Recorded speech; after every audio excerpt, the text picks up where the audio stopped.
Good afternoon to all. It's a great pleasure for me to introduce our speaker today, Mr. Aditya Seth, who is going to talk about the topic art fiction. Our speaker, Mr. Aditya Seth, based in Mumbai and Delhi.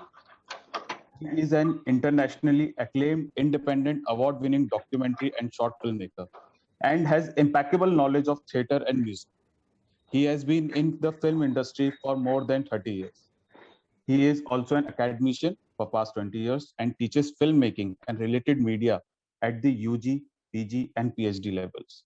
He has given his academic expertise in designing the courses to institutions like the Shift Focus, a school for cinema and life, Makhalal Chaturvedi National University of Journalism and Communication, Khandwa campus, Amity School of Communication, ASCO, Rajasthan, and also to international universities like University of South Wales, Cardiff, Wales, United Kingdom. He is a certified master trainer and master assessor for media and entertainment skills council and MEPSC, NSDC, and Skill India. Mr. Aditya Seth is currently the president of Indian Documentary Producers Association. He is the founder and co-director of the Indian Academy of Shorts, which is based out of Noida, Mumbai, and Kathmandu. He has mentored, supervised, and executed over 250 students' films and production in the disciplines of fiction filmmaking, news broadcast, advertising, documentary, and radio programs. With such great experience, he is the perfect resource person to deliver his knowledge about the topic of art of direction to us. Once again, I would like to welcome Mr. Aditya Seth. Sir, over to you. Thanks. Thank you so much for that wonderful introduction, Bhanuji. Thank you, sir. Good afternoon to all participants. Good And afternoon, sir. thank you for waiting patiently and coming in to listen to what I have to say. It's a great honor to be here addressing academicians who are definitely far more qualified than I am. So that is interesting. And my air conditioning is not working, as you can see. It's very humid here today. So I'm going to keep sweating and keep wiping my face. So pardon me for that. It's seriously hot today. All right.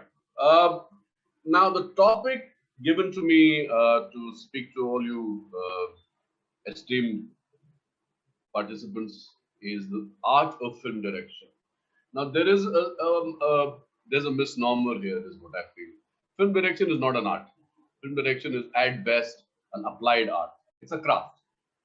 It's a craft which incorporates many art forms, which finally culminate into cinema or into film. Today is not necessarily only cinema, as we all know.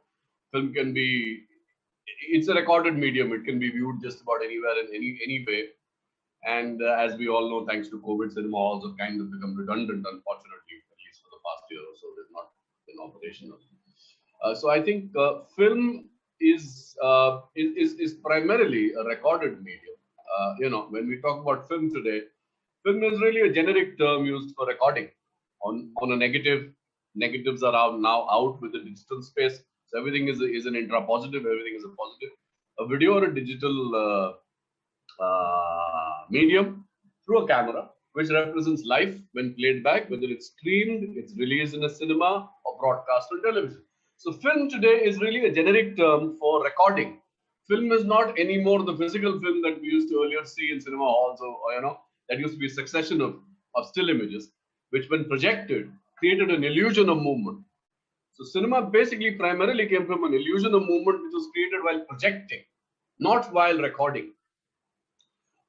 Today it is more a recorded medium, and as far as projection is concerned, there are so many mediums, right from your smartphone to your computers to television sets to, of course, cinema halls as and when they get back into action.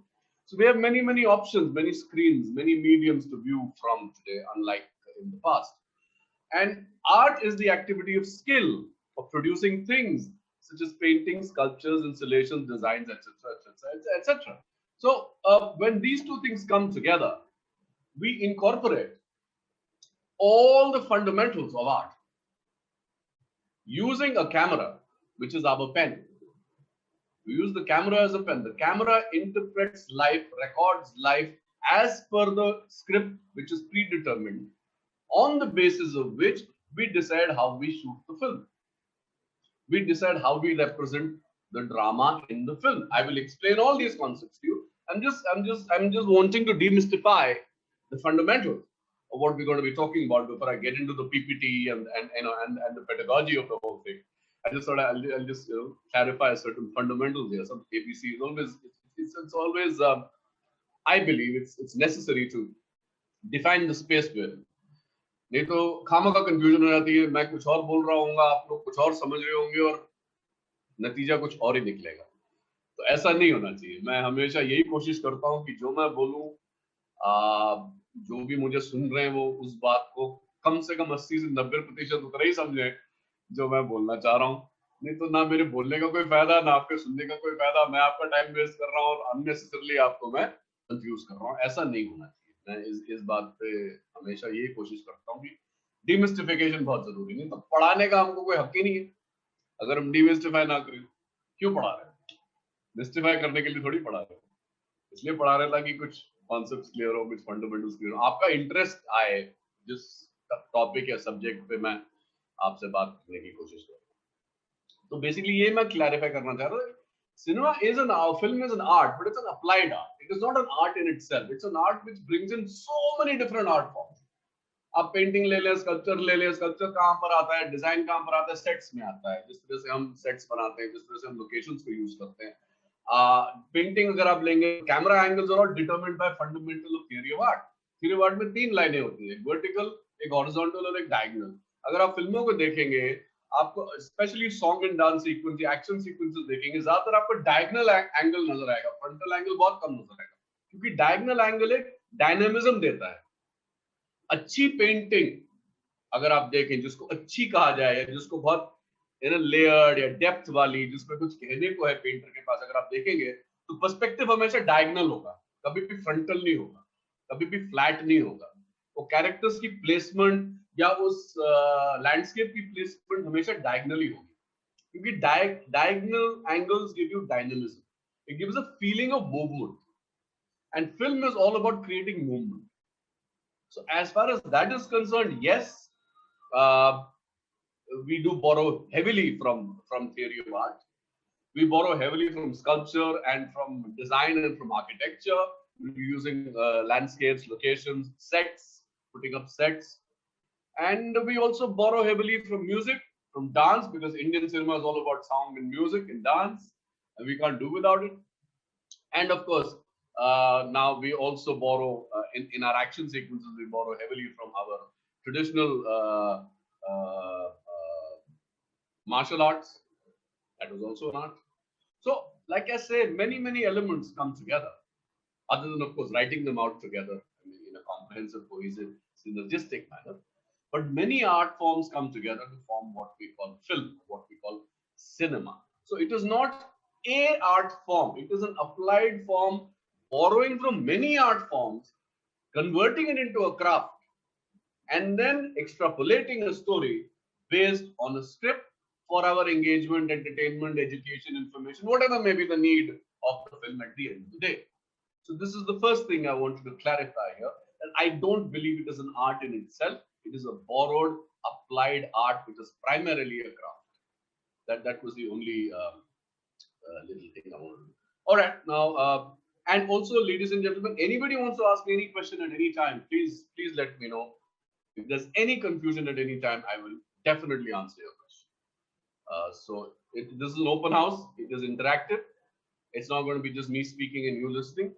So anybody want to ask me anything at any point in time, कुछ भी आपके पास confusion हो, सवाल हो, आप या कुछ opinion देना चाहें, प्लीज मुझे आप इंटरप्ट करें और मैं आपसे जरूर बात करूंगा.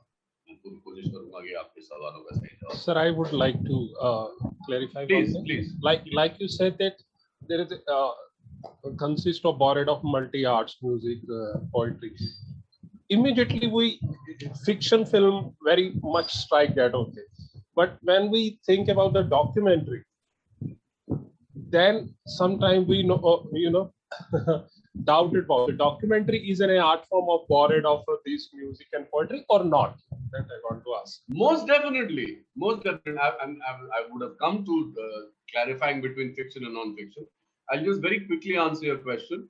Is that there is no fundamental difference between documentary and fiction other than the journey in fiction being the journey of a protagonist, whereas a documentary being a journey of a community or a society or a set of people.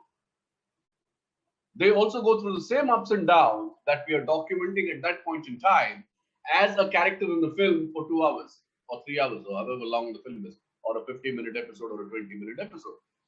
So documentary is also in the realm of dramatic narrative as much as a fiction, work of fiction being in the realm of dramatic narrative. What are we fundamentally doing? We're telling stories. We're creating drama. If we don't create drama, you're not going to watch it. So to engage an audience, there has to be drama. Yes, drama can be based on reality. Drama can be based on a fictionalized script. But inherently, the language of cinema expects us to extrapolate drama and create a dramatic narrative. A documentary does the same thing as does a fiction work. So as much as that is concerned, keeping the language of cinema, a documentary also has to be as artistic and as much of an applied art as a piece of fiction is. It depends on the filmmaker. Some people think कि news coverage से documentary बन जाती है, तो वो ये भूल जाते हैं कि उसको किस तरह से शूट करना है, लैंग्वेज ऑफ सिनेमा भूल जाते हैं. उनको लगता है कवरेज कर ली बन गई फिल्म. तो डॉक्यूमेंट्री बनाने में भी आपको वही जो मापदंड हैं सिनेमा को शूट करने के, वही अप्लाई करते हैं. तो अलग से मापदंड नहीं आते हैं. ये अलग बात है कि डॉक्यूमेंट्री फिल्म मेकर अनफॉर्चुनेटली ज्यादातर जो हम देखते हैं वो टेक्निक का इस्तेमाल नहीं करते, वो सिर्फ कंटेंट तक सीमित रह जाते हैं. हाँ, मैं मानता हूं form is derived from content and not the other way around, but if we do not keep in mind what our final vision of our form is going to be, then the content will get compromised, because how we show the content is going to determine the impact of the content. So एक चीज दूसरे से अलग नहीं है, दोनों साथ में चलती है. आर्ट फॉर्म तो आपको एज अ फिल्म मेकर ध्यान में रख के ही काम करना पड़ेगा, आप उसको भूल नहीं सकते, क्योंकि आप यथार्थ दर्शा रहे हैं. आप ये नहीं कह सकते कि मैं यथार्थ दर्शा रहा हूं तो मैं कुछ भी कचरा कर सकता हूं. नहीं, वो भी उसी दायरे में होनी चाहिए जिस दायरे में किसी भी तरह की फिल्म बनती है. वो आपके ऊपर है, आप उसको कितना अच्छी तरह से उस टेक्निक को अप्लाई कर सके, आप उस क्राफ्ट को कितनी अच्छी तरह से अप्लाई कर सके, आपके ऊपर. लेकिन उसको हल्के में नहीं लेना चाहिए, मैं सिर्फ इतना कहना चाहता हूं. क्योंकि वो डॉक्यूमेंट्री है, इसका मतलब ये नहीं है कि आप कुछ भी बनाओ. कई बार क्या होता है सर कि एक आर्ट फॉर्म है. कई बार क्या होता है, मैंने फिल्म शूट करते हुए देखा है ऐसे कि डॉक्यूमेंट्री में माइक दिख जाए, चलता है, कोई बात नहीं, आप उस स्टाइल से वो चलता है, उसमें प्रॉब्लम नहीं, माइक दिखने में प्रॉब्लम नहीं है. लेकिन आप जिस तरह से शूट कर रहे हैं, क्या आपने अलग अलग एंगल्स लिए हैं, क्या आपने अलग अलग मैग्निफिकेशन लिए हैं, क्या आपका एडिट उसमें जस्टिफाई हो रहा है कि नहीं हो रहा है, क्या आपकी कहानी आगे बढ़ रही है कि स्थगित हो गई है, इन चीजों का ध्यान रखना ज्यादा जरूरी है. माइक दिखना नहीं दिखना कोई बड़ी बात नहीं, उसमें कोई समस्या नहीं. But is there a forward movement in the story? Is one person intercutting with the other person taking the drama forward? Is your issue progressing? Is there a movement from one to the other to the other to the other? आपका ताना बाना सही जा रहा है कि नहीं जा रहा है? That is more important. That is more important. Of course, बशर्ते आप फंडामेंटल्स ऑफ फिल्म मेकिंग को ना भूलें, उनको कॉम्प्रोमाइज ना करें. ये बहुत बहुत जरूरी है. उसके लिए क्राफ्ट जानना जरूरी है. अभी तो देखिए ये आ गया हमारे हाथ में, सबको लगता है फिल्म मेकर बन गए. ये सबसे बड़ी समस्या है. और अगर आप YouTube देखें तो मेरे को तो कोई उस दिन बता रहा था कि YouTube में वर्ल्ड वाइड कम से कम 40,000 घंटे का फुटेज अपलोड होता रहता है at any given point in time. तो आप सोच सकते हैं कितना कचरा भरा हुआ है यहाँ पे, कितना मटेरियल. और सबको इट्स अ डेमोक्रेटिक प्लेटफॉर्म, तो सबको हक है अपलोड करने का, और क्यों ना हो. लेकिन इस मुगालते में लोगों को नहीं रहना चाहिए कि जो उन्होंने होम वीडियो बनाया वो फिल्म है. वो फिल्म नहीं है. तो ये फर्क समझना कि क्राफ्ट क्या है और होम वीडियो क्या है में बहुत जरूरी है. इस फर्क को समझना बहुत, ये जब तक नहीं समझेंगे तब तक आर्ट फॉर्म समझना बहुत मुश्किल हो जाएगा. ये आर्ट फॉर्म है क्या, ये है क्या. I hope I've answered your question.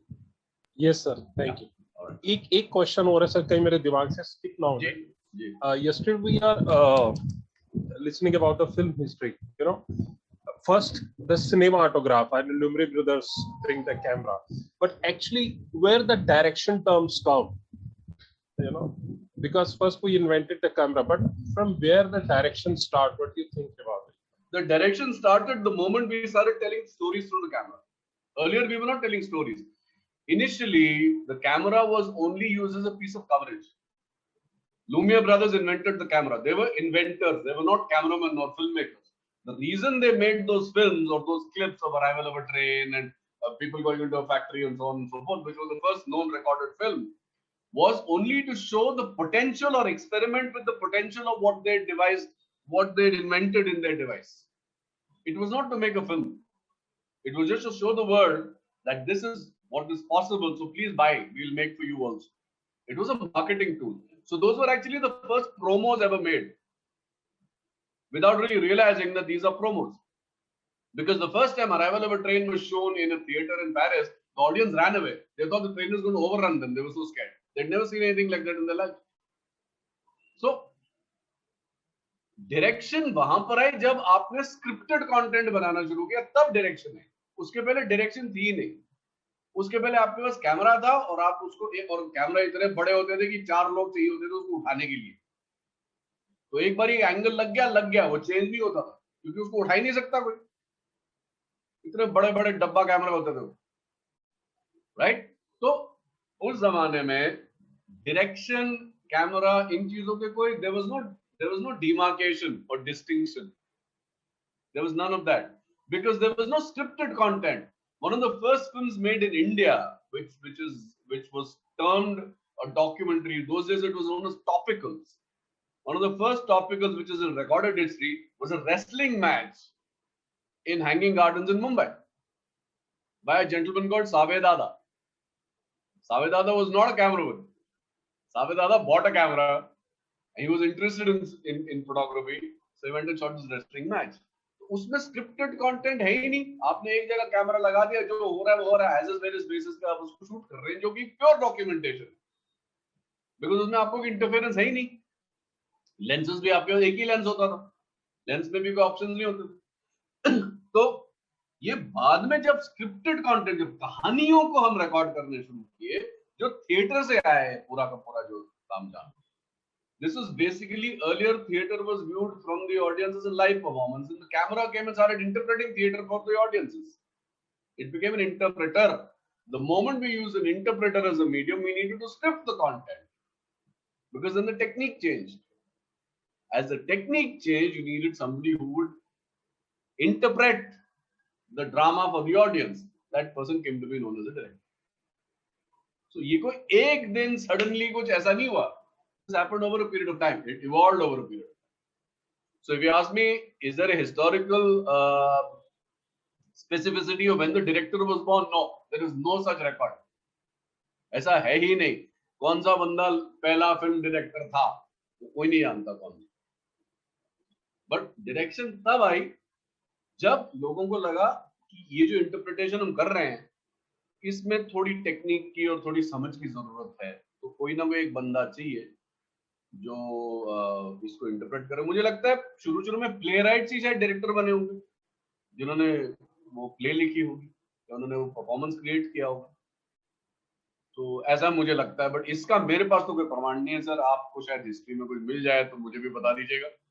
But मैंने ऐसा आज तक देखा नहीं कि who was the first film director. God alone knows. I have no idea. Nobody knows. We only know the different movements of film which evolved over a period of time.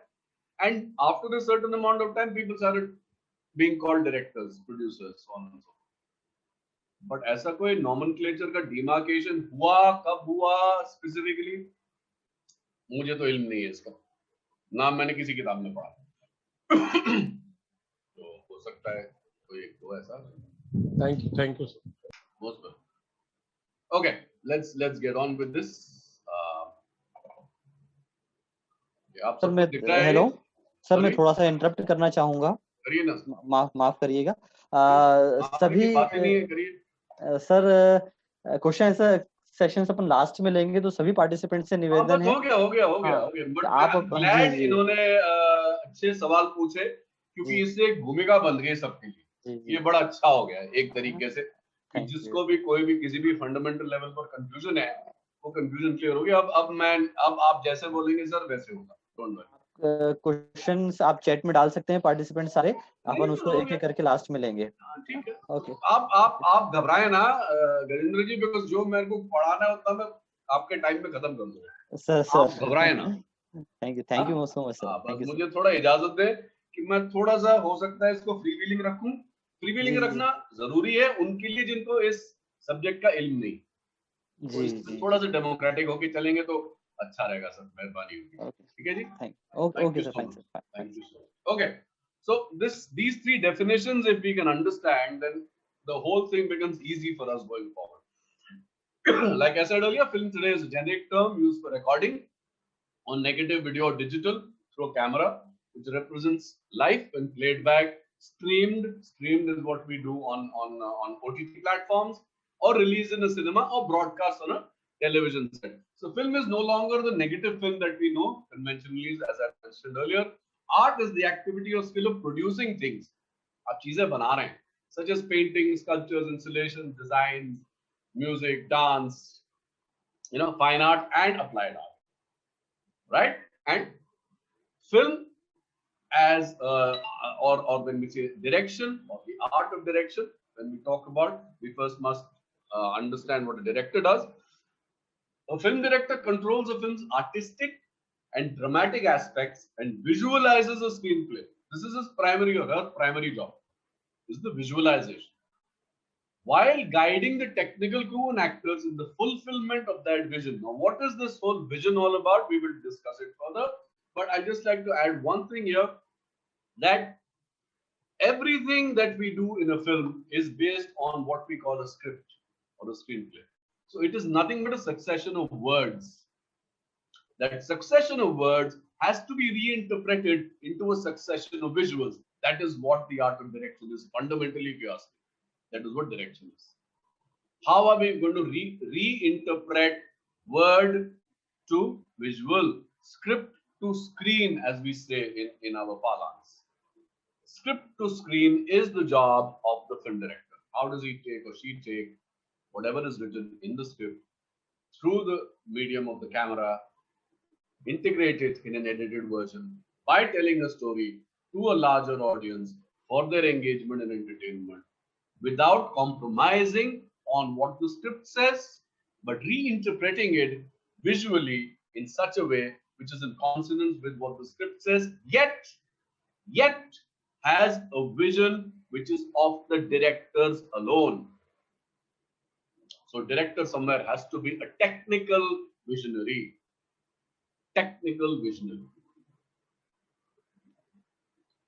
Art of direction, therefore, will be what?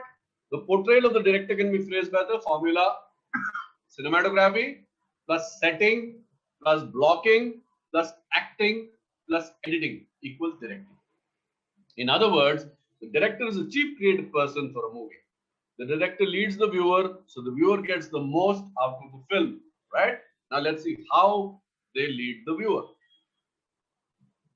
Let's look at some definitions here. What is cinematography? Cinematography is the art, technique, or science of filmmaking, which includes the process of shooting and the development of the film. In other words, it is done through a camera. And what is the camera? The camera is a director's pen, with which she or he creates a visual tapestry of successive images portraying the written word in a myriad ways, some poetic, some prosaic, as per the requirement of the story and its genre. So fundamentally, what are we saying here?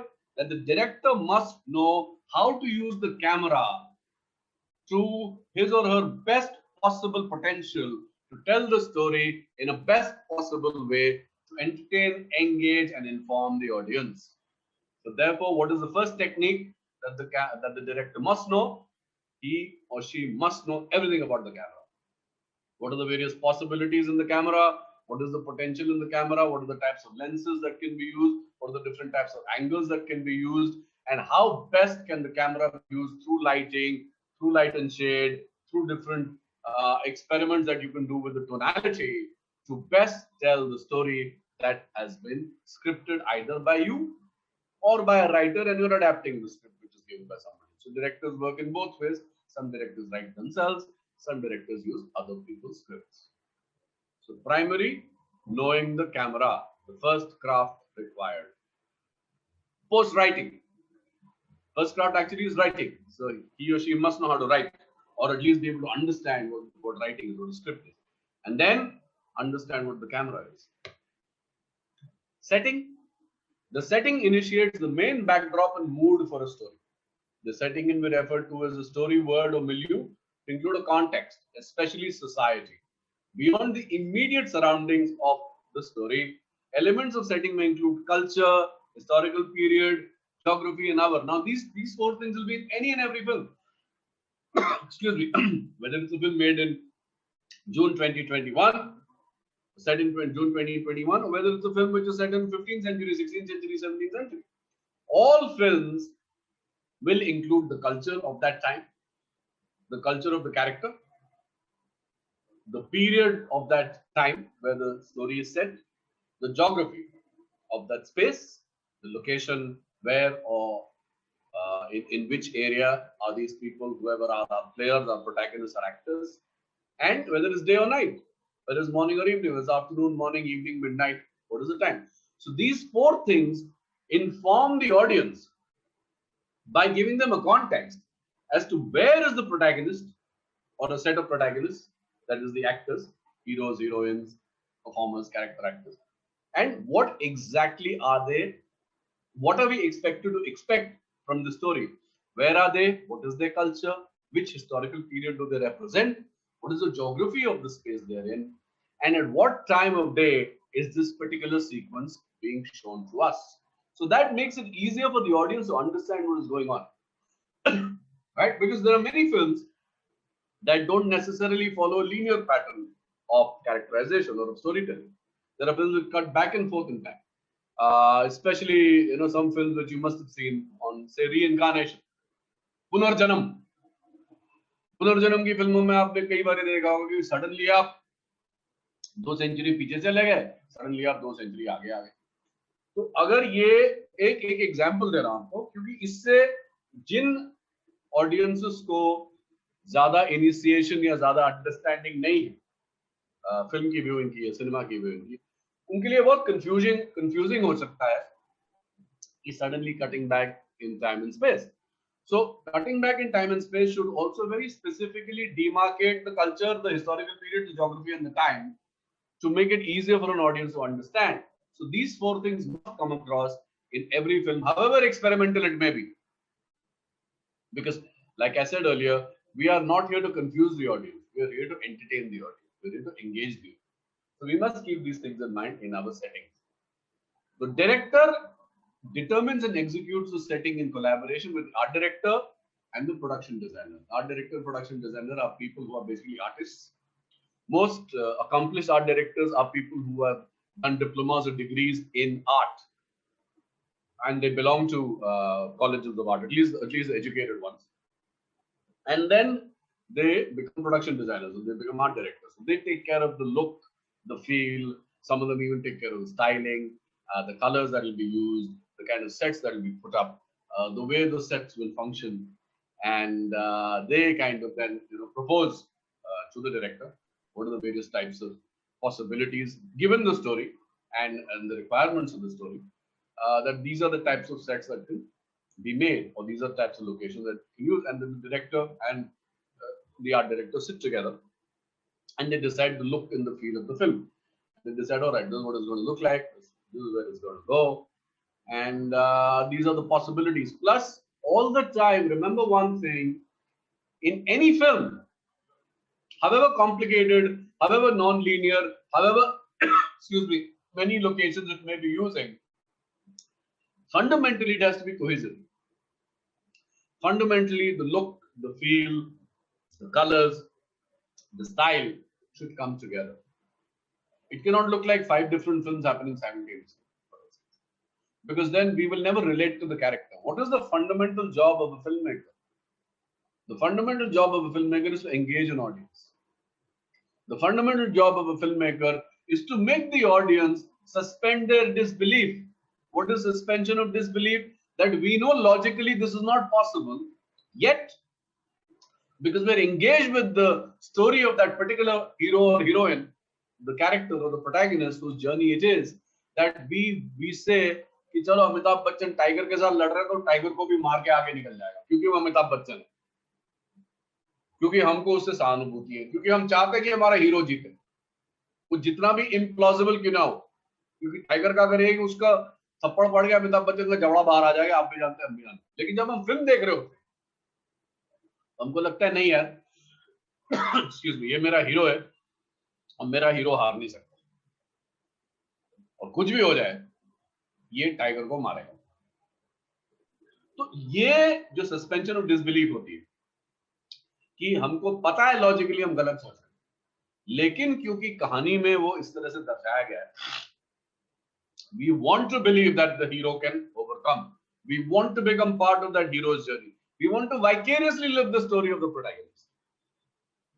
So we'll say no issues, whatever may happen, we'll go ahead. So these things have to be kept in mind, that to engage an audience there has to be cohesion of look and feel, and there has to be a suspension of disbelief in the minds of the audience, where whatever you put across through the film will be accepted, will be digested by the audience, however ridiculous, however implausible it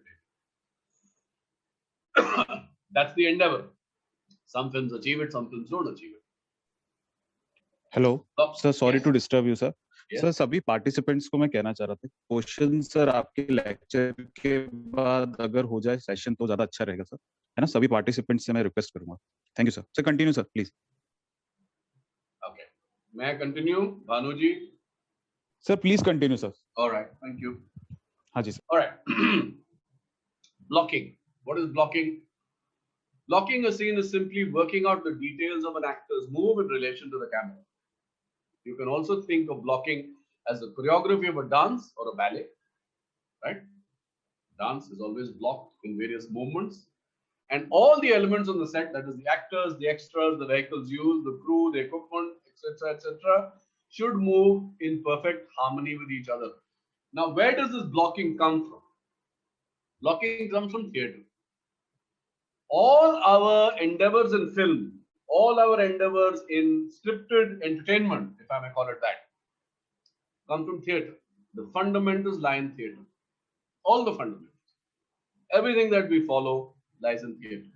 In theatre, we rehearse with actors. We say, all right, this is stage left, this is stage right. Character will enter stage left, exit stage right. A character, if he or she enters stage left, will not exit stage left, will exit stage right. This is always a progression of movement. That's how it works, right? So our fundamentals come from theatre. Similarly, even in cinema, the difference is in cinema, or when we're shooting film, there's a lot of equipment around. There's a lot more restrictions around in the set. Unlike in theatre. Theatre, you're given a stage, you're given a hall, you understand the parameters of the set on the stage, and then you act accordingly. Whereas in film, with each scene, with each sequence, the setting changes. With each sequence, the geography and the location changes. With each sequence, the requirements of the scene changes. Right? Because we are shooting it. So as per the requirements of camera, we change the locale, we change the setting, we change the entire geography, topography of the environment in which we're shooting. So what do we do? How do we block? This is done at the rehearsal stage for the cast and crew to get used to and comfortable with the body language of the characterization.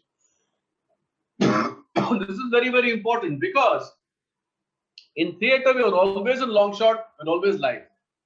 So the actor has to always be in character. They always have to remain the way they are throughout the performance of the play, whether it's for half an hour, 1 hour, 2 hours, 3 hours, whatever it is. Whereas in a film, because you're being viewed through different magnifications at different points in time, and you're not the only one who's being viewed on the screen, you are being who you're interacting with. You must have the wherewithal of understanding that whenever you're on camera, there is a certain body language and a certain characterization that you need to be aware of, which has to be followed in a systematic, sustainable manner, which is why blocking is done. Blocking is also done for getting the body language characterization, the dimensions of the set. So the actor knows that he can move from here to here and no more. इतनी जगह में उनको perform करना है. उससे ज़्यादा depth नहीं है, जगह नहीं है.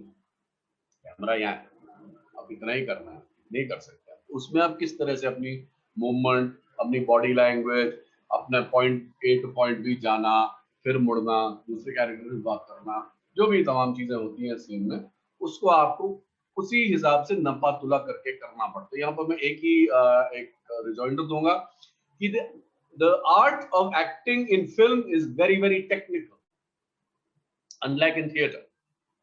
So there is, if you're an actor, if you know how to act, then the moment you come in front of a camera, then 50% of your acting is understanding the camera, understanding the lens, understanding the look, understanding your profiles, your 3/4, your frontals, your diagonals, where is the camera, accordingly pitching your performance, either heightening it or lowering it. So 50% of acting on film is technique. Only 50% is performance. If your technique is wrong and your performance is perfect, it's not going to help. You're still going to look stupid on screen.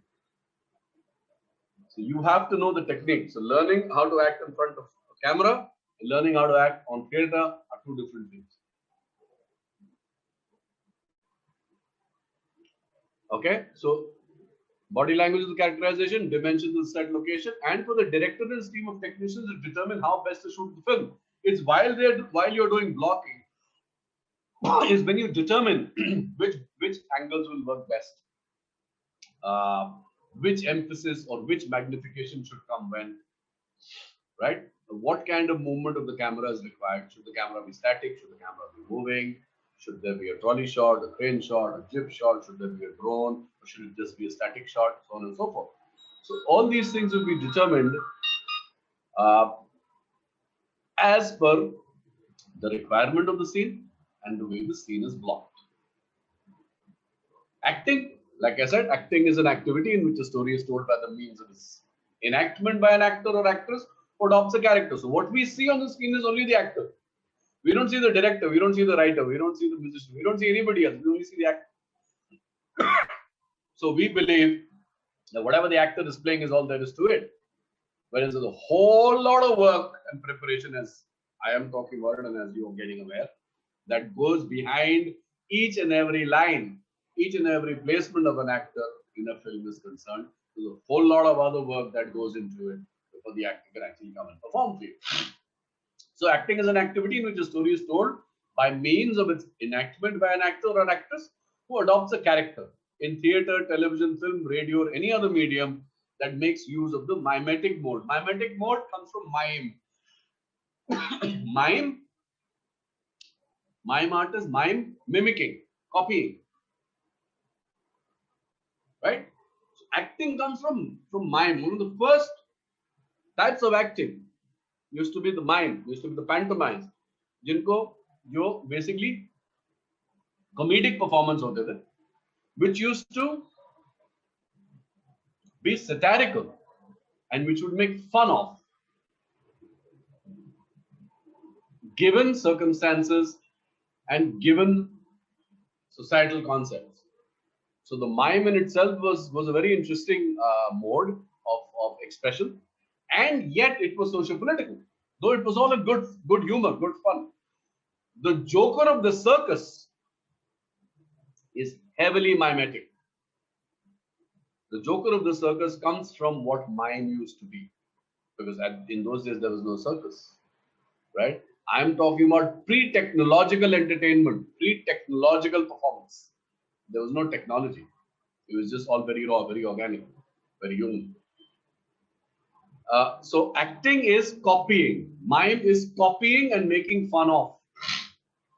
Acting fundamentally comes from mimetic mode, comes from mimes. That's where then because over a period of time, as more and more seriousness came into writing and scripts, and society became more and more aware of its own issues, its own problems. So theatre started reflecting various issues of society. So slowly but surely, the acting moved away from being just mimicry to being more serious, more real, more yatharthvad, right? So yatharth actually started in theatre before it came into any kind of recorded medium. So the vast majority of professional actors have undergone extensive training. Like I said, you have to be trained in performance as well as technique. And what is cinema? I've already said this, I've repeated. Cinema is an extension of theatre wherein the camera shows the audience through various angles and magnification of shots the actor's performance as predetermined by the script. The script is your blueprint. The script is your Bible. You cannot go beyond the script. You can interpret it visually any which way you wish to, but the fundamental has to be in the script. Unlike in theatre where the performance is always live, I've said this before, and not recorded with any medium such as the camera to interpret and represent the performance for the audience. So here the camera interprets the performance of the actor for the audience. Now, if the interpretation goes wrong, I'll give you one simple example. I mean, I'm sure all of you would be aware of this. You don't have to be technically sound to understand what I'm going to say. Simple example. When an actor in a scene faces any form of grief or shock, suddenly कुछ ऐसा हो गया कि वो हिल गया या हिल गई, तो आप क्या एक्सपेक्ट करेंगे? आप एक्सपेक्ट करेंगे क्लोजअप, क्योंकि आप चाहेंगे कि वो जो ड्रामा सीन में है वो उस एक्टर की कैरेक्टर की शक्ल पे दिखे. तो आप चाहेंगे कि वो अंडरलाइन हो. Closeups are ways of underlining dramatic high points, underlining dramatic moments in the film. और जहां पर क्लोजअप आना चाहिए, अगर तो डायरेक्टर ने लॉन्ग शॉट दिखा दिया तो वो एक्सप्रेशन ही उड़ गया, वो आया नहीं, उससे तीन चीजें हुई. स्क्रिप्ट का जो इम्पैक्ट है वो खत्म हो गया, एक्टर की परफॉर्मेंस आपको समझ में नहीं आई, डायरेक्टर का काम फ्लॉप हो गया, क्योंकि आपने उस सीन को उसके मैक्सिमम तक उसको आप नहीं ले जा पाए, क्योंकि आपके क्राफ्ट में कमी थी, आपकी अंडरस्टैंडिंग में कमी थी. तो एक्टर की एक्टिंग अच्छी दिखनी बुरी दिखनी बहुत हद तक डायरेक्टर पर निर्भर होता है. आप उसको किस तरह से दर्शाते हैं. It is not just the actor or the performer themselves who is responsible for the performance, but the director is as much responsible to bring out the best look of the performance. It's not just performance per se, it is how it's going to look on screen is what is also as important. Okay, once all this is done, once we've written the script, we've planned our shoot, we've put up our sets, we've brought in the actors, we've done the blocking, we've shot our scenes, we've shot our sequences as per our planning. What do we do next? We've got all the material. We've got enough material to make a 2-hour film, right? उसके बाद हम क्या करते हैं? उसके बाद हम उस मटेरियल को एडिटिंग टेबल पे लेके जाते हैं. Editing, film editing is the art, technique and practice of assembling shots into a coherent sequence as per the shooting script. The job of an editor is not simply to mechanically put pieces of a film together, cut and trim shots or edit dialogue scenes, but to showcase the director's vision in its entirety. What does this mean? What does this mean? I'll give you a simple example. There are two people in the scene, two characters, A and B.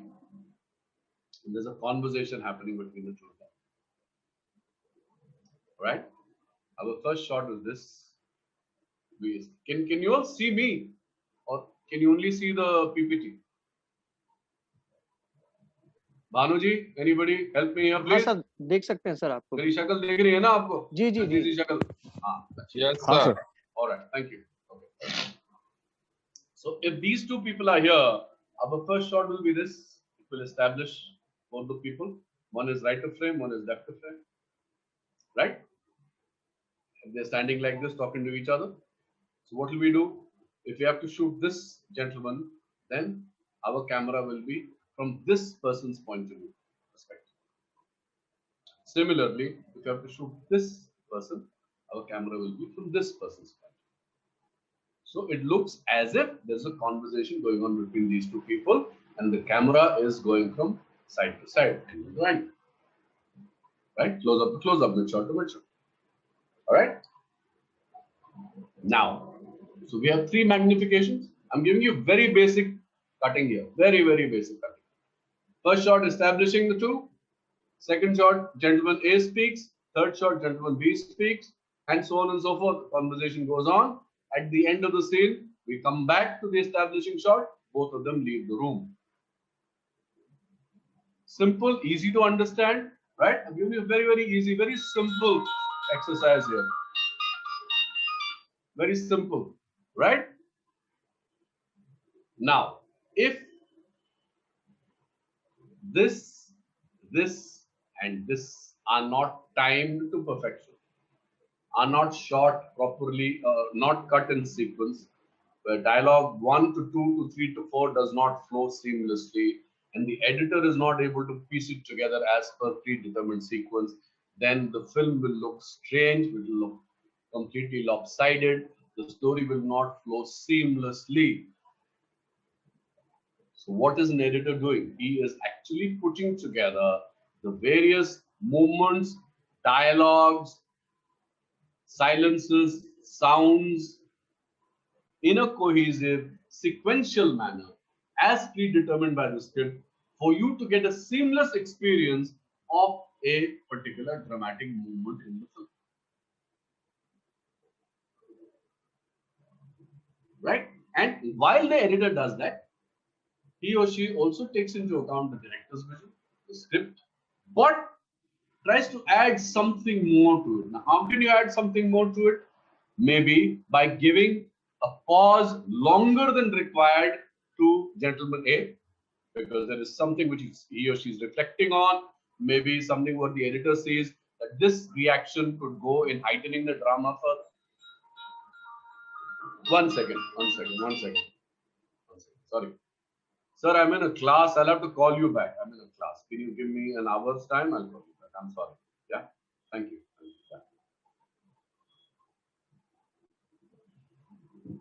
And give that person a slightly longer pause than the other person before they cut to him, for instance, or maybe interrupt this person's dialogue and intercut it with this person's dialogue, which may seem more important for him or her. So these kind of things. Same thing can be done in soundless visuals. How do you extend a certain shot? How do you juxtapose a certain shot? How do you intercut between a certain shot and the other to create a better understanding of the story, a better dramatic exposition for the audience to watch and follow and be engaged with? So this is the job of an editor, right? The job of an editor is to make it as seamless, as interesting, as entertaining, and as dramatic. Because that's the last stage. After the editing, the film is out. That's the end of it. The last stage of the film is the editing. Right? So it is very, very important for an editor and a director to be completely in consonance with each other, understand each other well, and work in synergy. You know, the director cannot be looking north and the editor looking south, and the film will be kachra. It will be zero.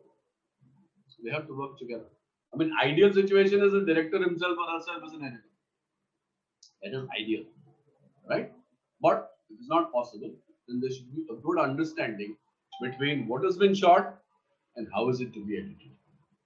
Films are made on the editing table. I completely have always endorsed this all my life. Films are made on the editing table. Before that, we're only collecting material, right? And editors usually play a dynamic role in making of a film by creating sequences which heighten the drama in the film and keep the audience engaged throughout. It's all about engagement. You have to keep them engaged. You have to keep them entertained. You cannot allow the attention span of an audience to wane. As it is, we don't have much of an attention span. Our attention span is 20 seconds. We are all facing a collective ADHD syndrome problem, if you ask me. All of us. Yeah? Hyperactivity disorder syndrome. All of us. Because every 20 seconds, we are bombarded with a different information, a different message. So before we can assimilate, respond to or react to one particular piece of information, we are bombarded with another one. तो 20 second में हम लोग आजकल frustrate हो जाते हैं. तो audience को 2 घंटे बिठा के रखना बिना उनकी अटेंशन वेन हुए एक अपने आप में बहुत ही बड़ी उपलब्धि है अगर आप उसको अचीव कर सकते। इट्स नॉट अ जोक, क्योंकि ये सब चीजों का कल्प्रिट ये है। इसने सब कुछ लाके इसके अंदर डाला, टेक्नोलॉजी ने डाल दी, और फुर्सत नहीं है किसी को इससे। ना दिमाग काम करता है, ना सोचने की क्षमता है, बस इसी से एंगेज करते रहते हैं हम लोग। आज जितना एंगेज करते उतना दिमाग खराब होता है मेरे हिसाब से। मैं ये नहीं कह रहा हूँ कंप्लीटली बेकार चीज है, बहुत जरूरी चीज हो गई है, बट ज्यादातर हम इससे इतना एंगेज करते हैं अपने आप को कि हमारी और जो इम्पोर्टेंट एक्टिविटीज हैं दिनचर्या की, वो कहीं ना कहीं कॉम्प्रोमाइज होती रहती है। और दिमाग में जब इतना इंफॉर्मेशन आएगा तो सोचने की क्षमता भी कम होती है, सोचने से भी डर लगने लगता है। इस बात को आप, आई एम श्योर आप सब एकेडमिक्स हैं, आप समझ सकते हैं मेरी बात। Alright, the director has a key role in choosing and managing the crew, cast members, production design, and all the creative aspects of filmmaking. As we discussed earlier, he is the captain of the ship, master technician, and craftsman, creating the applied art of film through his expertise in the craft by implementing a series of processes and techniques. अब मैं बार-बार he बोल रहा हूँ, so no offense meant to the ladies. This is not a misogynistic statement. This is the way the definitions are in the textbook. So in those days when these definitions were made, women were not meant to be directors, I suppose, so my apologies. I should say they instead of he, probably. Okay? Before some woman jumps down my throat, I should make that clarification. So they are the captain of the ship, master technicians and crafts persons, creating the applied art of film through their expertise in the craft by implementing a series of processes and techniques. I must try and become more politically correct, I think. Yes, I must make an effort. A film incorporates many applied and fine arts into its craft, and a director must have a substantial understanding and knowledge of them all. And I've already said all of this. This was just to recap and assimilate what are the fundamental requirements of being a director. All right, I want to share one clip with all of you. Part of the language, because this is Tarantino, and Tarantino is a very abusive man, but Tarantino is today, he is, whether we like it or not, the most influential filmmaker of the 20th century. And I just want you to listen to him just to give you an idea of what is the process of a filmmaker like Tarantino. How does he think? How does he work? What are his parameters? How does he choose various things? And why? Some of these things would be interesting. The reason I'm sharing this with you would be interesting because it gives us an insight into the mind of a very, very successful director, which will help you in correlating what the art of direction really is all about. So I'll be playing this clip for you. I'll also put it into the chat box, so it makes it easier for everybody. I just need to come back to full screen. How do I do that? 1 second.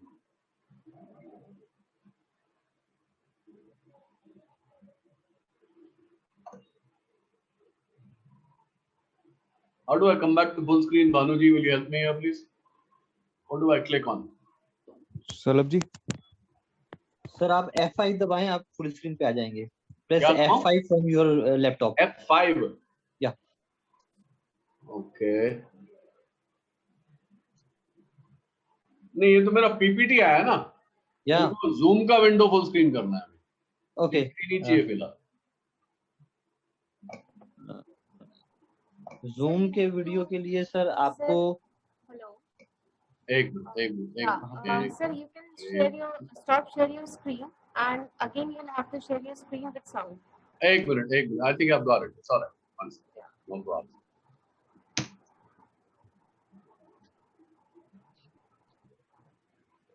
Yeah.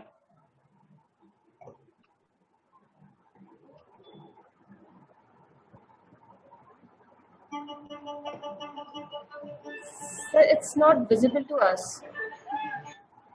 I make movies for an audience and they indulge in big.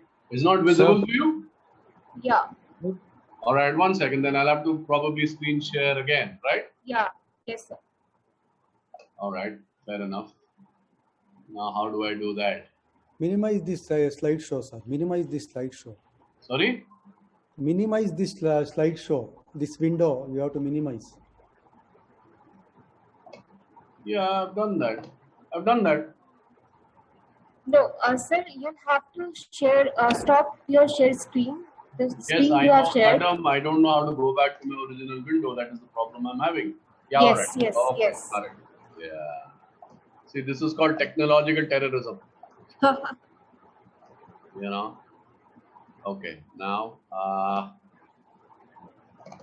yeah. Now you can see this. Sir, it's processing. Yes, yes, sir. All right. Yeah. Sir. Okay. Now I'll play this from the top, and let's hope it works. Okay. Yes, sir. I make movies for an audience, and they indulge in big set pieces that get an audience reaction. And to me, that's a good night at the movies. I see the movie in my mind. Before I make the movie, I watch the movie. I've got a genuine vision. That's how I see it. So, Mr. Willis, is this the finest moment of your acting career, or what? That first real flash of excitement is always when I'm writing something that should go this way, and then all of a sudden inspiration happens and it goes somewhere else, and I'm party to it. I was put on Earth to face the blank page and pull stuff out of me, find whatever story or genre I want to deal with, and do just my own little version of it.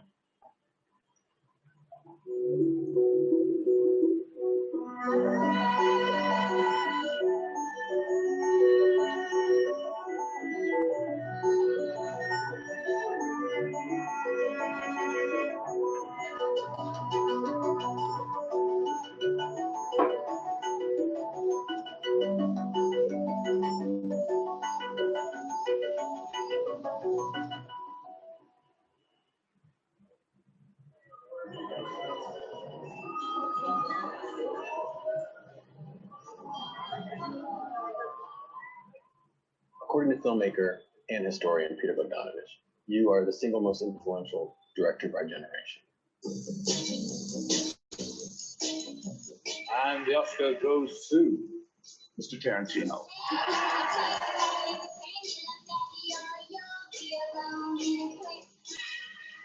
Some boys are into sports. Some boys are into cars. I was always into movies.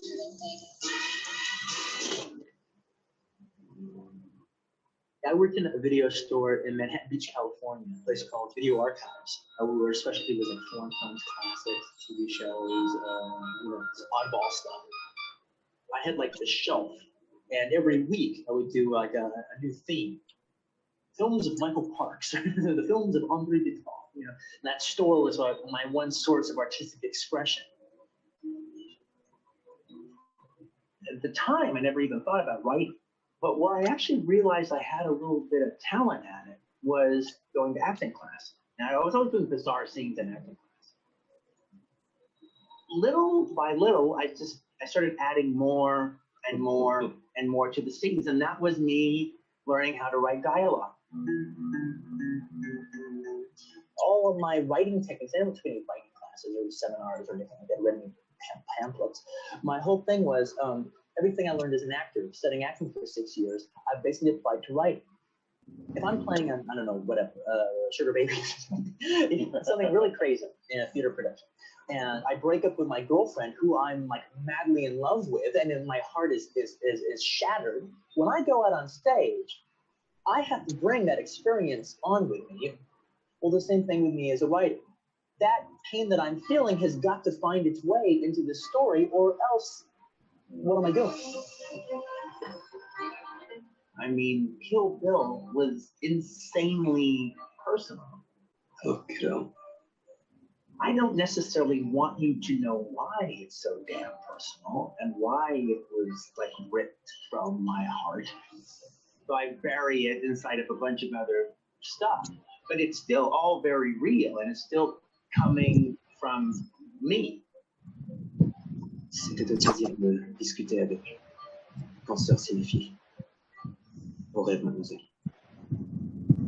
I really like taking my story, what I have to say, my tale, my little autobiographies, but sticking them in crazy genre work.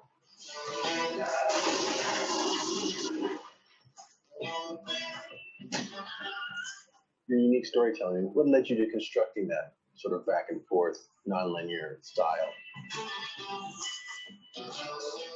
I read novels, and in a novel, you can start in the middle of the story.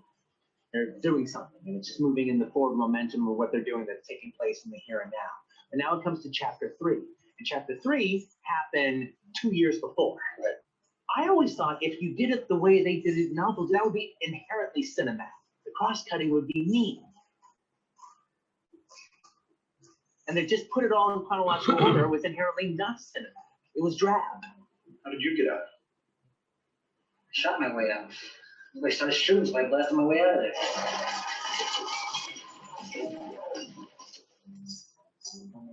My first movie, Reservoir Dogs. Everybody else on that set could know a hell of a lot more about filmmaking than I did, and they all did. But I knew this material better than they did. What I could do is put a bunch of actors in a room and get the best out, and being able to talk actor talk. I always knew that that would be one of my strengths. The cops didn't show up at the alarm. They didn't show up because the blonde went off. I mean, that's how I know we were set up. Come on, Mr. White, I mean, Look, fuck this Mr. White shit, all right? Hey, wait a minute, man. Don't tell me your fucking name, man. I don't want to know it. Jesus Christ, I ain't gonna tell you mine. Don't be intimidated by your actors. Don't be scared. You're there to find it together. Ruth, give just a little bit more of a slow burn. Blank. And then boom, action. Just okay.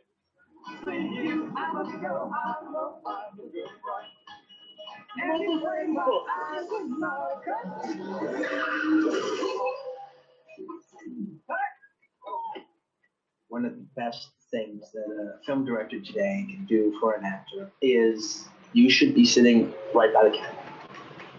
Not be watching it on a monitor, not be watching it on a TV set, sitting in a chair, oftentimes in a whole other room. Right. If you watch the acting right next to the camera, right in front of the actors, it's as if they are acting only for you. Tell him fuck you. Fuck you.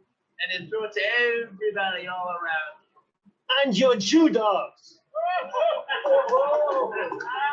There's 3 stages. One is like, oh, feel the hit. Then it's like, oh, motherfucker. Then it's like, get her. It's rock and roll. Really? Here you go. Get out of your house. Action.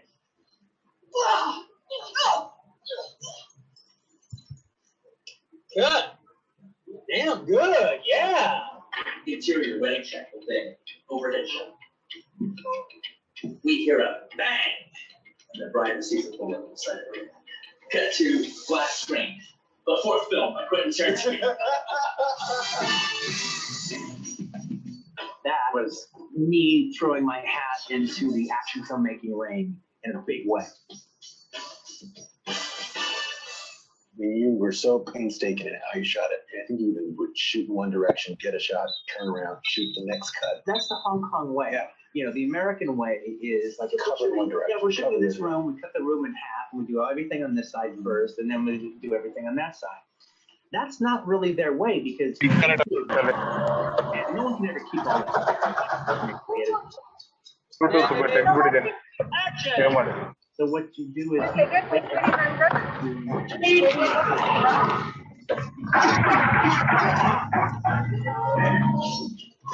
say you've done 4 moves.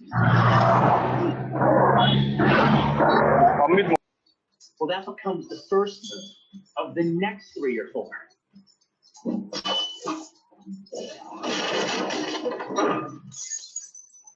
Then also, because you're fighting in order, anything that happens to the costumes is fine. Right. Because it's happening on camera and it's right there. Completely works in continuity. She's leaving a trail of death and destruction behind you, but it's all right there. We just keep adding to it.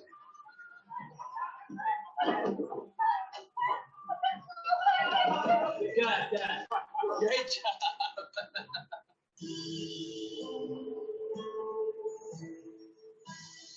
being the director, the one artist that I think is the most influential to me has got to be Sergio Leone. He's the filmmaker that you can spot the most in that.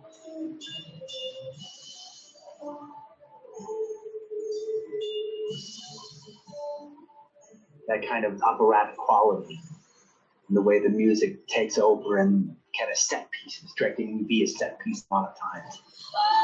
I'm saying I really love someone.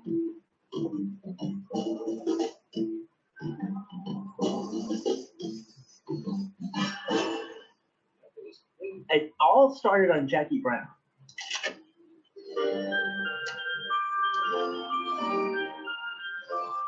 Harvey Weinstein was like, there's not enough music in it. I think you really need to put a score. I think you need to hire him. They go, it's too late, Harvey. We've just gone too far. I'm not going to hire some guy that could write a score in the next 4 days. That's not how I'm going to do a movie. He goes, well, isn't there some old movie that you like that you could just like use the score that already exists? I guess you couldn't do that. That's not such a dumb idea. Can I do that? Well, yeah, I guess I got a license. I can do anything I want.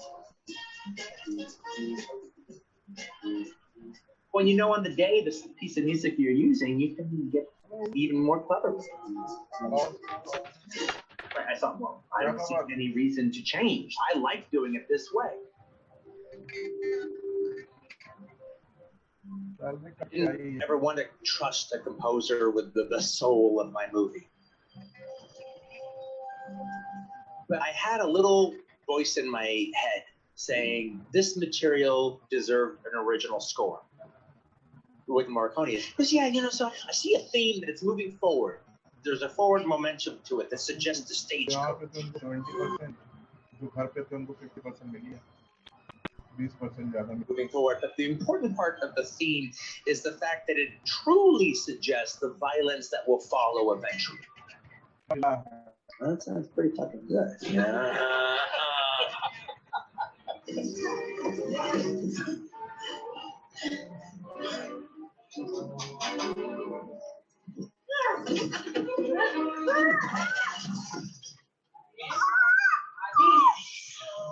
I ain't dead yet, you black bastard.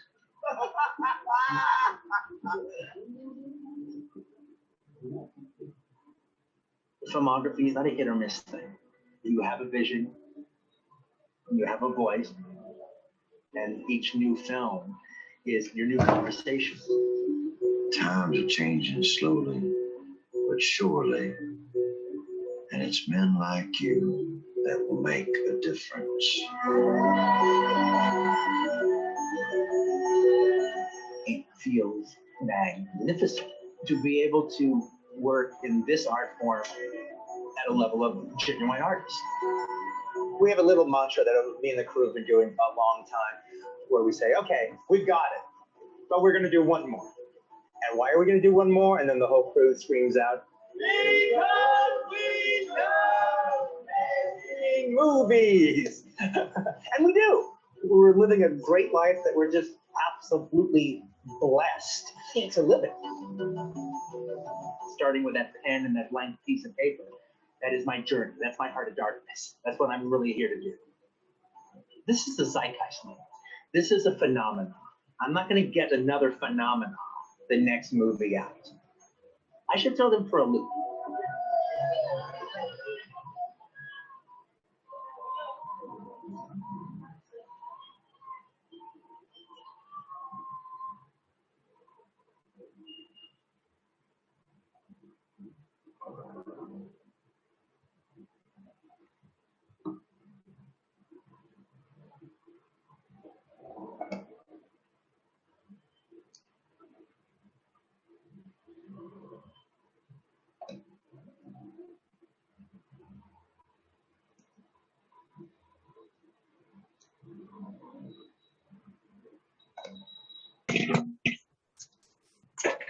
போட்டேன்.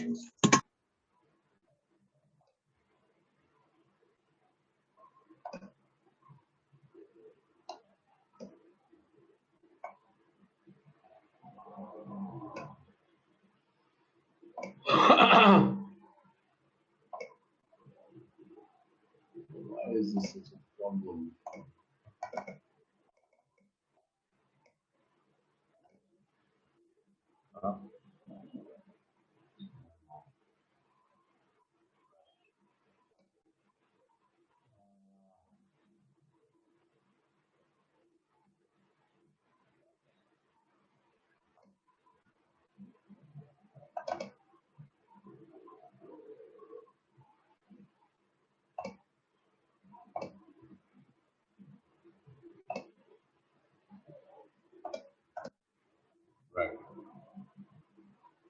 1 second. Yeah. Okay.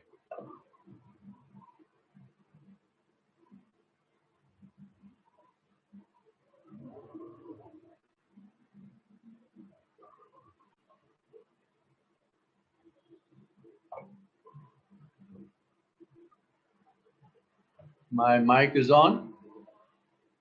Can you Yes, hear me, sir. everyone? Yes, sir. Yes, sir. Yeah. Okay. Yes, sir.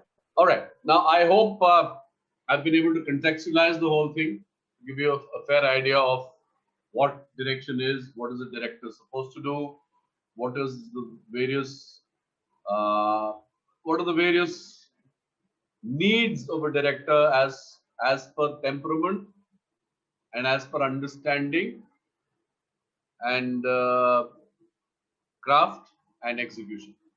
I hope I've been able to give you some sort of an understanding of the context in which a film director works.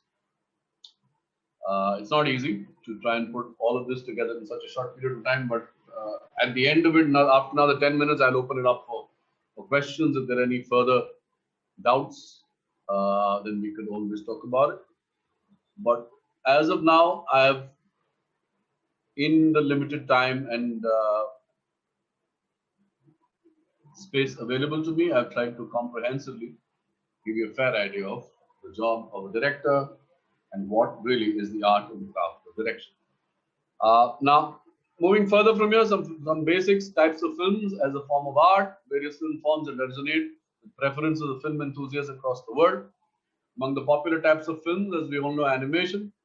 Animation is truly art in some way because every frame has to be drawn before it is through a computer or through a camera animated, given life. Documentary, epic films like Bahubali. You must have seen Bahubali. I think Bahubali is the biggest hit India has ever seen.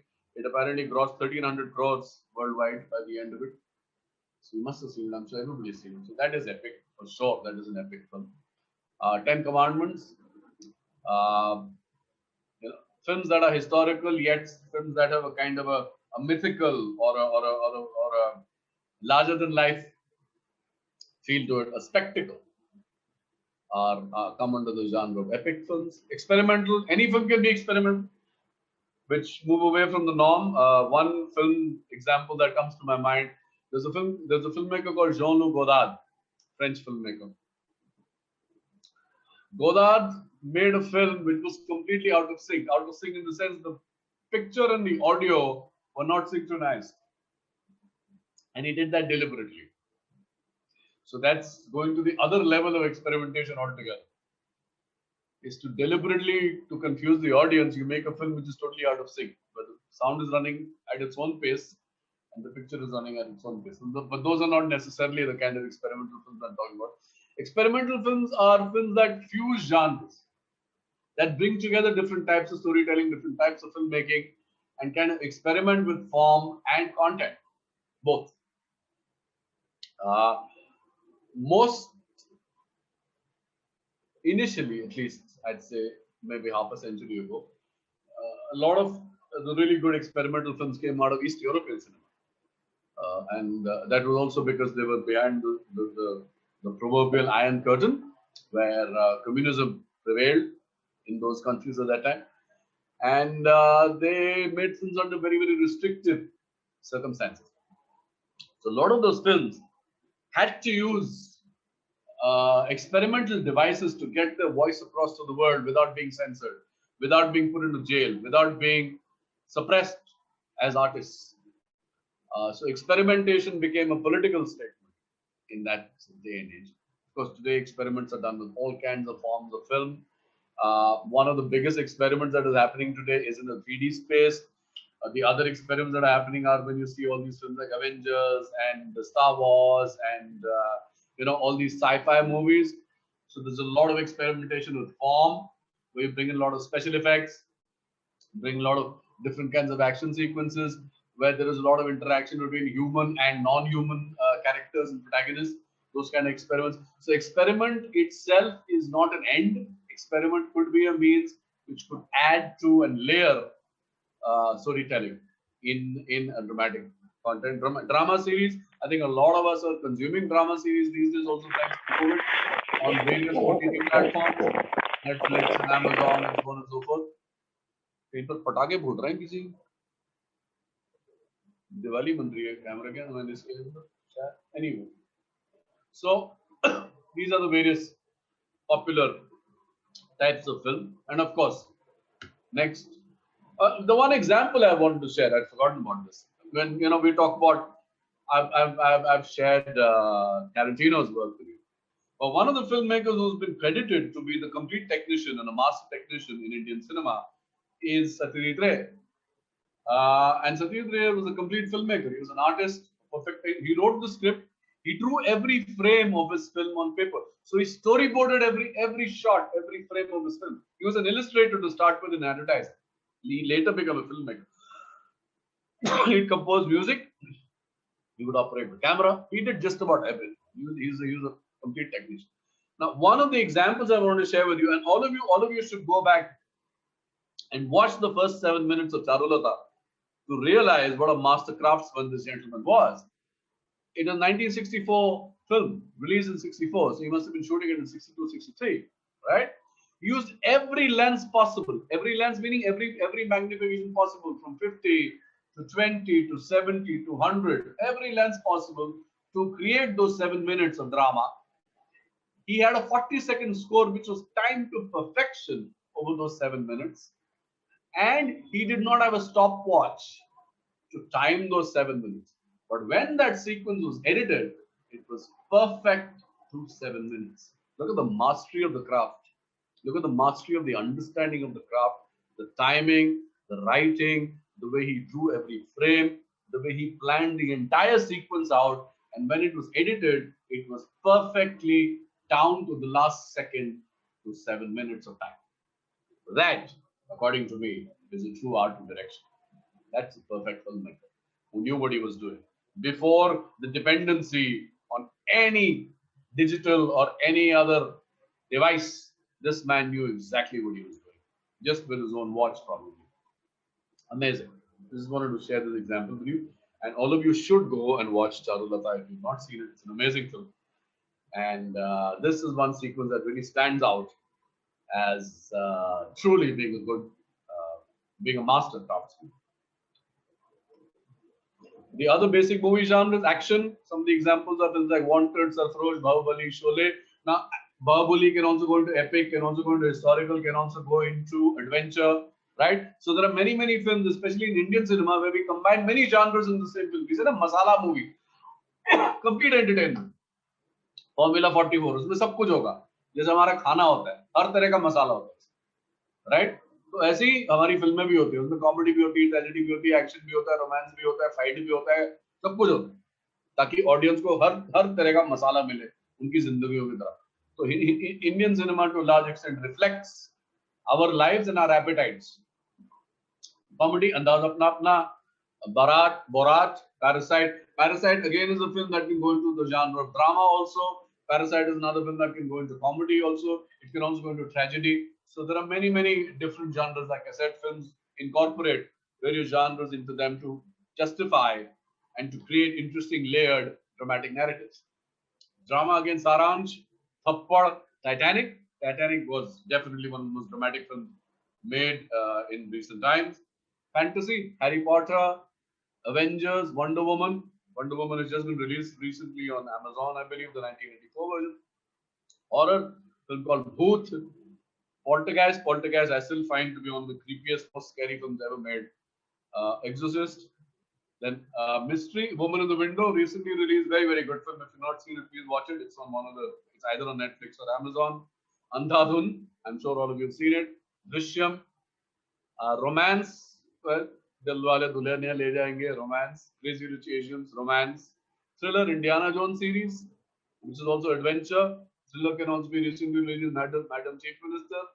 Sandeep and Pinky Farrar. These I've taken examples of films that have been recently released on OTT platform because I believe everybody is watching OTT platforms these days. So it'll be easier for you to relate to these films and to give you an understanding of the type of genres there are. Of course, there are other genres, like I said earlier, there's historical also, right? Jodha Akbar, Mughal Azam, right? Those are also there. Then there are thrillers, which I've already mentioned.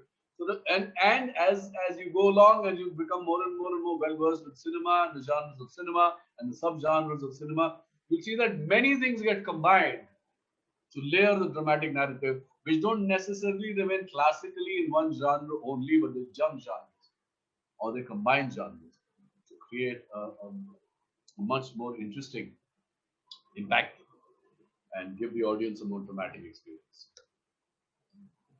Okay, this just basic of script before I conclude, just to give you an idea. We've been talking about narrative and dramatic narrative. Narrative is a sequence of connected events, whether real or fictional. So this is answering the first question that was asked by the gentleman. So whether we're talking about non-fiction or fiction, documentary or a fiction tale, we are making a narrative out of a sequence of connected events. Everything is connected to each other in the film. Different sequences are connected, whether real or fictional. The definition of narrative is the same as that of a story. There are many types of narrative, such as non-fiction, that is documentary, journalism, memoir, biography, etc., and fiction, such as prose, drama, and some forms of poetry, songs, and video games.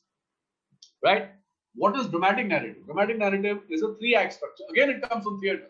I've been saying from the very beginning, cinema is nothing but an extension of theatre. Right?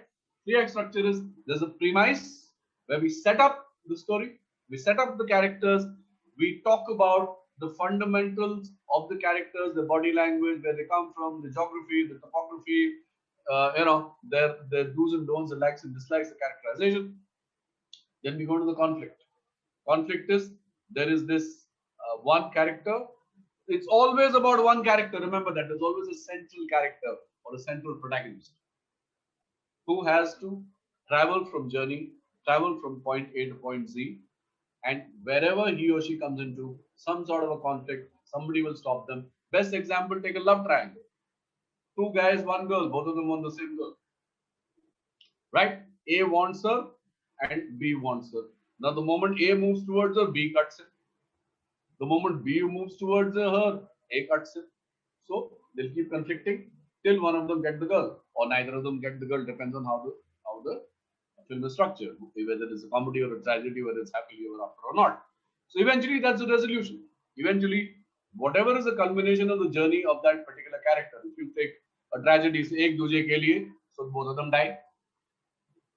Right? Or if you take any other movie, most movies, even DDLJ, they live happily ever after. So it really depends on where you're taking it, how you're taking it, where you're going. You can turn it into tragedy, comedy, tragicomic, happily ever after, or whatever. It really depends. So you have to always have a premise, a conflict and resolution. I'll explain this further. Dramatic narrative based on dramatic stories. All dramatic narratives about protagonists, male, female, transgender, animal, machine, ghost, whatever. Was a journey and a goal that they have to reach. This is very, very important. There's a goal, lakshya. हर किरदार का एक लक्ष्य होता है, उस किरदार को उस लक्ष्य तक पहुंचना है. Right? Every time the protagonist or the character moves forward, they're stopped by someone or something which doesn't want them to move forward and achieve their goal. So the protagonist thesis is conflicted by the antagonist antithesis. There can be many antagonists: human, environmental, spiritual, metaphysical, otherworldly, whatever. And this conflict creates a dialectic, which in narrative terms is drama. Therefore, dramatic narrative.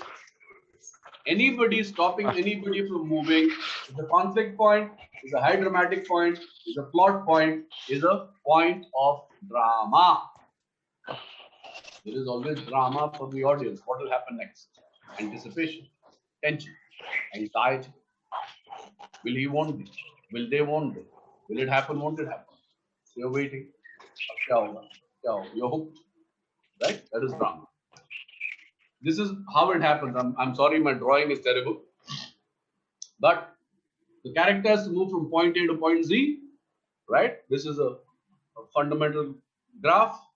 And you see the lines. Every time one line crosses with another is a dramatic hyperlink. So A is conflicted by B, B is conflicted by A, and so on and so forth. The more conflict there is, the more layered the drama, the more interesting the narrative, the more our anticipation and our anxiety as audiences, the more entertained and engaged we become, the more we suspend our disbelief, and the film becomes a hit at the box office. So the drama has to be there, it has to be layered properly, and the thesis, the antithesis has to be constructed in such a way that we can remain hooked till the protagonist starting from point A, culminates his or her journey at point Z, reaches their goal, reaches their lakshya, which is predetermined in the script. All right. Now, just some basics again. A director has to initiate, supervise, and execute all three stages of production. I've already said this. I'm just trying to put it into a more cohesive manner for you people. Pre-production, research, writing, look and feel, scheduling. How do you schedule your shoots? How do you schedule your timelines? There has to be a timeline, right? Because everything has a budget. Filmmaking is an expensive craft. You've got to time it. It has to be timed and planned in such a way that the expenditure is justified and the film is complete in a certain period of time. So you got to research your script, research your subject, write about it, look and feel of how's it going to look, what are the characters going to look like, the characterization, the body language, schedule the shoot, you cast for that, right? You get the right kind of characters to play or to play whatever you've written. You plan your lensing, your lighting, your sets, your locations, your styling, etc. Then you go into production where you actually given all of this pre-production planning. Pre-production planning takes care of 70% of your filmmaking in most cases. So you know exactly what's happening. Everything is on paper. Everything is planned to the last second, to the last detail is on paper. Then you actually go and shoot, and all that goes into it. I've already explained what all happens in a shoot.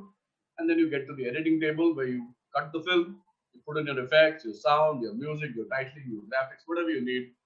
And finally, the film is ready for release. One more classification, because since we've been talking about art of direction is not art cinema. So I just want to make that just clarification. Art films, we all know about art films, parallel cinema, right? Today these demarcations are not necessarily so sacrosanct as they used to be earlier in the 70s and the 80s. But still, just to give you a perspective, art films aim at bringing out characters' thoughts, views, and dreams. The films are not made for mass appeal entertainment, nor are they made for profit. Some of the auteurs of art films are people like Shyam Benegal, Satyajit Ray, Prakash Jha, so on and so forth. Right? They are all well-known art filmmakers. Commercial films are made for mass appeal and for all ages for entertainment. These films include comedy, dance, songs, and grand settings, and are shot at different locations. Most Indian commercial films are made like this. Now, what is the difference today? Today we have a fusion called middle of the road cinema, where it is neither completely art nor is it completely commercial. Middle of the road cinema, these films borrow, though artistic in format and based in reality, borrow heavily from the elements of commercial cinema. Films like Article 15, films like Rajniti, films like Badhai Ho, films like Shubh Mangal Savdhan, right? There are many of these films that are being made these days, which are not necessarily completely artistic, though they're based in reality. But they also bring in a lot of commercial elements to make the narrative more interesting and more engaging for a conventional audience, for an audience which is used to commercial fare, but which also would engage with middle of the road cinema, or cinema which is more artistic in its fundamentals, more artistic in its thought and its execution. So this type of cinema is becoming more and more popular these days. And also somewhere with OTT platforms taking over capturing our imagination, thanks to COVID and other reasons, these films become more engageable and more viewable for us without necessarily worrying about paying for the box office for starters, right? The films are available to you at the click of a button. The films are available to you at a subscription. You can watch any number of films. And there is no compulsion of appointment viewing anymore. You can watch when you like. So which is the reason why we are engaging more and more and more with middle of the road cinema. So therefore our tastes, our choices are also changing. And we are moving away from fundamental commercial fare to more interesting, though commercial, yet more interesting and more plausible types of narratives. Whatever the approach, it becomes a director's responsibility to know the subject 360 degrees and not deviate from the message of the story and get carried away by the commercial and other requirements or elements of the film. And this balance has to be kept in mind, because today we have so much of, we're spoiled for choice. There's so many options of entertainment, of engagement, that a film has to come together perfectly, correctly for us as audiences, for us to necessarily enjoy it. Because now what is the box office? The box office earlier used to be the remote control. The box office today is the mouse on your computer. So, or on your phone, whatever you're viewing your content on. So the filmmaker, for the filmmaker, it becomes even more challenging and even more imperative that the films come together perfectly, entertain you, engage you, and keep you hooked. Otherwise, if the viewership goes, if the eyeball goes, then the revenue goes down, both for the filmmaker as well as for the channel. Thank you. Just the last bit here, just to give you all an idea of where this is going. Because I certainly believe in what this says, is that the future of film direction will be determined by the way we consume our stories.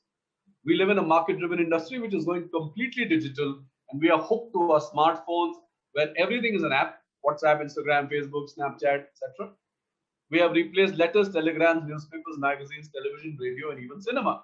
Appointment viewing is out thanks to the pandemic, and it is only a matter of time before all stories, whether information, education, or entertainment based, shall be consumed digitally. As internet penetration and connectivity increases, so will our consumption patterns. So we, the consumers of entertainment and information, are going to determine the future of film and filmmaking.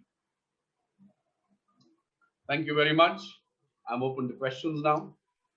Thank you, sir. This is Jayati Gupta speaking. Can you show me the third slide with the art films? Can you explain me that slide, the art films?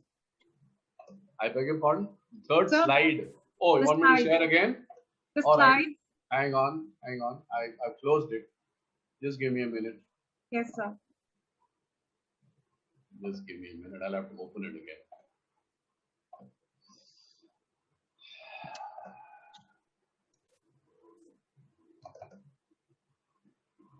Yeah, which slide did you want to see? Sir, the last third slide, which is talking about the art films.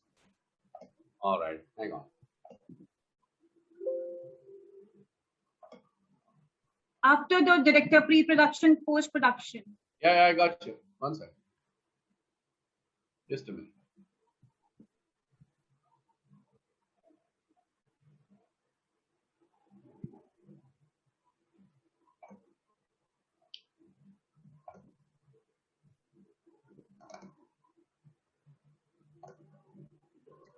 This one? Yes, sir. Sir, can you explain me a little? I have a confusion with the commercial film and the parallel cinema. Can you just highlight this one part? Well, in parallel cinema, I don't know if you've seen any parallel cinema films. I'm talking about filmmakers like Kumar Sani, filmmakers like Manikal, Shyam Benegal, Satyajit Ray.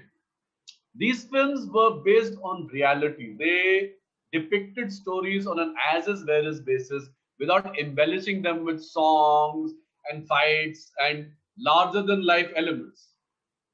So there was no fantasy element of fantasy, or there was no element of unnecessary packaging with different, what I refer to as masalas. Yes, sir. You know, where the moment it becomes too dramatic, that's what you notice in commercial films. The moment it becomes too dramatic, the tension meter goes up, you put in a song for relief. Okay. So you want to give balance in the minds of the audience. You don't want to disturb the audience's mind. You don't want to hurt their sensibilities. Whereas art cinema or parallel cinema always believed in hurting the sensibilities of the audience. Okay. They believed that give them food for thought at such a level, give them reality at such a level that they get shaken out of their slumber and they start thinking. And Commercial cinema attempts to numb your thinking and your sensibilities. Art cinema makes you want to think further, makes you want to reflect on on life itself, on our existence in different dimensions, in different versions. So that's really the difference, right? Because in art cinema we are not dealing with larger than life situations. We're not dealing with fantastic situations. We're dealing with whatever happens on as is various basis in a village or in a community or in a city. And we take it as it is. It is not as if art cinema has not used song and dance. They have. But they don't use song and dance the way a commercial film would use. I'm just giving one example because song and dance is something that everybody understands.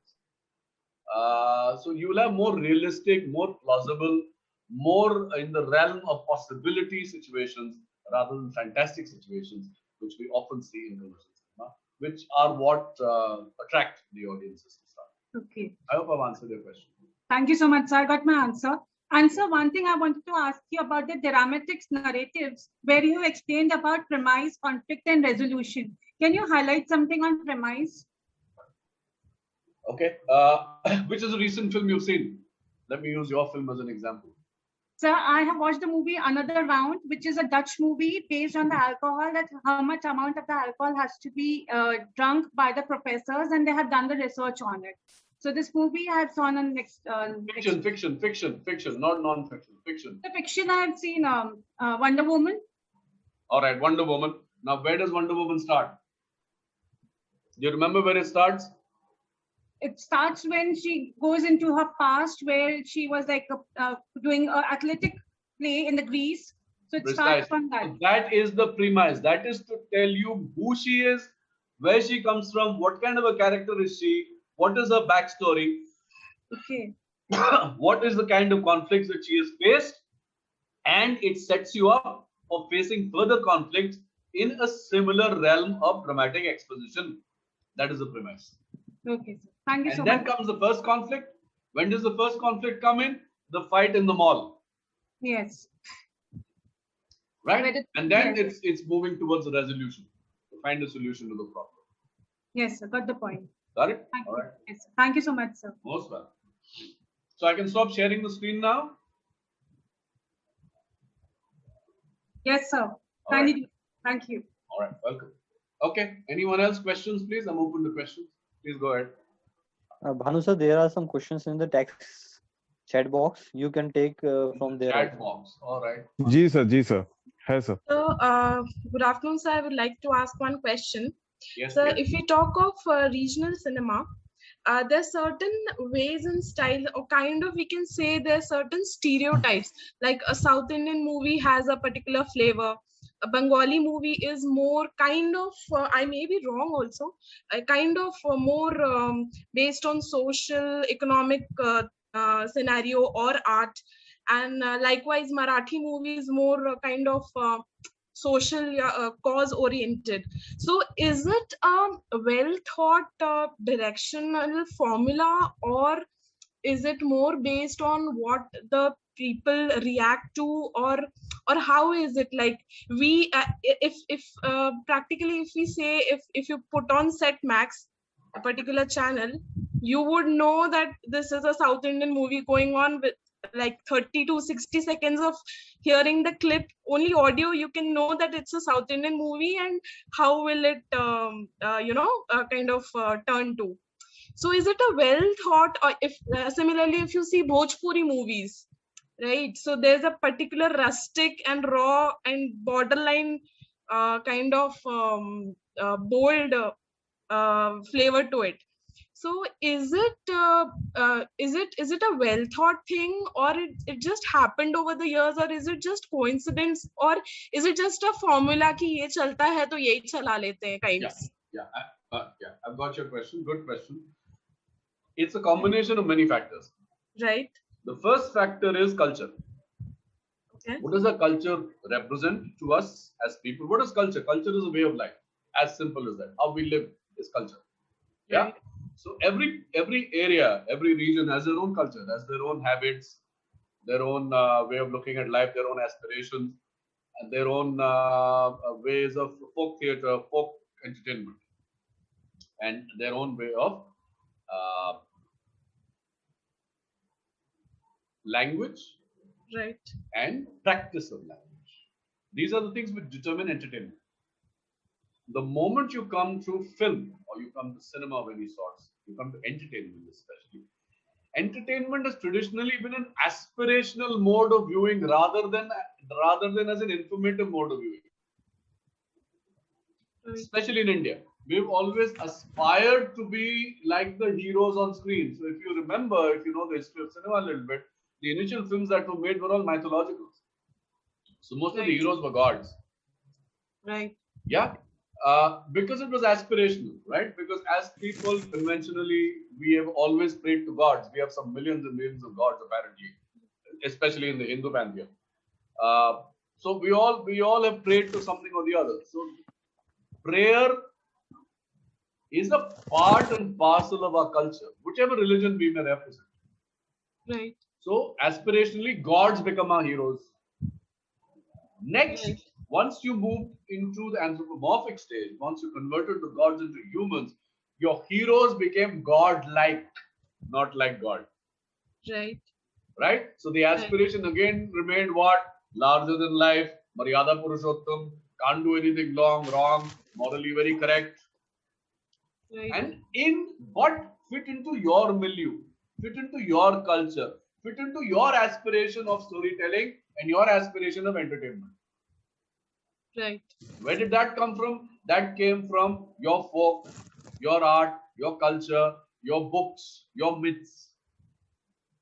When I say your myths, whether we look at Ramayana or Mahabharata, every state, every district, every few villages, the myth changes as far as they are concerned.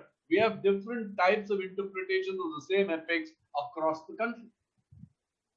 And why am I mentioning Mahabharata and Ramayana? Is not because I'm trying to force a right-wing agenda here. It's because all our stories, whether you like it or not, are somewhere based on the Mahabharata and somewhere on the Ramayana. Right. There are fundamentals, whether we like it or not. Right. That's the way it is evolved. I've not done it. That's the way storytelling is evolved. Right. So therefore, these things comprise of three elements, essential elements. One is our culture, existing culture, our aspirations, Right. and how we view ourselves as people. How do we wish to be entertained?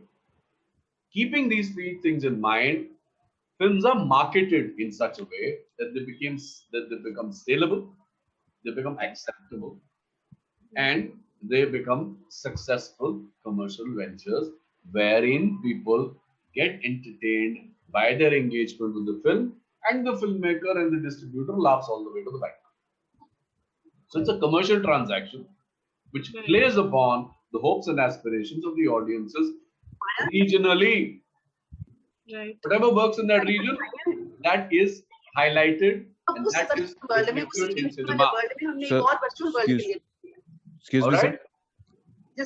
Yes, sir. So is Sir, this sir. also the reason why regional films are only restricted to certain regions only, and they do not have mass Obviously, the appeal? regional film will be restricted to the people who speak the language of that film. Right, right. How many people watch subtitled films? You and I may be Excuse me, watching sir. subtitled films. How many people actually watch it in the masses? People don't. Sir, People get one distracted. participant. Yeah. Excuse me, sir. Yes. So one participant is asking, the filmmaking is a teamwork, so everybody have different temperament and personality. Yes, So you want me to naturally, read from here sometimes and on. conflict are there. How a director can handle these conflicts A within the director team? is not just a technician. A director is also a personnel manager. That's part of his job. Part of his job is to keep everybody equanimous, happy, cohesive, and be a team leader. If he's not a team leader, he cannot make people work together. So he has to pick his team in such a way that they're willing to work with each other, not against each other. That is also a craft and a technique and an added, quality that the director must have. He must have team management skills. He must be a good personnel manager. If he's not, then his film is never going to get made. Just knowing the craft is not good enough. You have to know people. You have to know how to deal with people. It's very, very essential. So, Mr. Rahul Khadia has asked, documentary has a conflict as well, right? He's asking a question. Documentary has a conflict Most as well. definitely. I think I just explained it. When I showed you that graph of A to Z, the movements of various of the character. Now, the moment in fiction we talk about the moment of a particular protagonist or the central protagonist, that is replaced in a documentary by theme. the theme moves forward with different dramatic highlights, with different dramatic high points, with different conflicts in different sequences. And there is a set of people instead of one person who represents the theme. So a documentary also goes through the same ups and downs, or similar ups and downs, as a piece of fiction would. It follows the same language of cinema. So there is definitely a conflict. The conflict could be within the community, the conflict could be with society, the conflict could be environmental, conflict could be just about anything.